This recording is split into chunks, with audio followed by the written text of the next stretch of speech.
South Korea has approved a move to restart humanitarian aid to North Korea, approving $8 million of donations to UN charities that provide assistance to North Korea.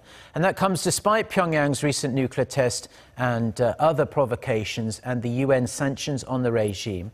We now have on the line for us our correspondent Kwon Jang-ho at Seoul's Unification Ministry. So, Jang-ho, just walk us through the details of what exactly was announced.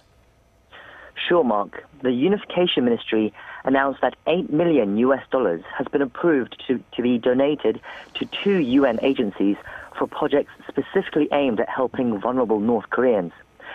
$4.5 million has been earmarked for the World Food Programme, which will provide food for North Korean hospitals. $3.5 million will go to UNICEF to provide medicine and food for children and pregnant women. The Unification Minister, Cho Myoung-gyon, who chaired the council that approved the decision, repeated the Moon administration's stance that humanitarian aid should be separate from any political issues. However, there's already some controversy brewing, with the exact date and nature of the payments not yet decided, with the ministry also adding a proviso saying it will consider the relationship between the two Koreas in deciding on these details. Now, Karen Hulshoff, the East Asia Regional Director for UNICEF, released a statement earlier on Thursday stressing the urgent need to help children in North Korea, saying that some 200,000 are affected by acute malnutrition and that 350,000 children under 5 remain unvaccinated against life-threatening diseases. Now, Jang-ho, the idea of restarting aid was first brought up just earlier this week, but has been met with a degree of opposition already.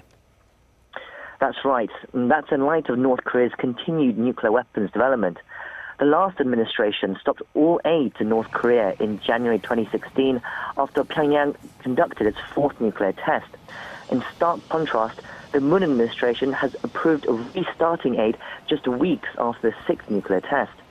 Opposition lawmakers in Korea were criticizing the move earlier this week, saying that the timing wasn't right and that would only help to preserve Kim Jong-un's reign.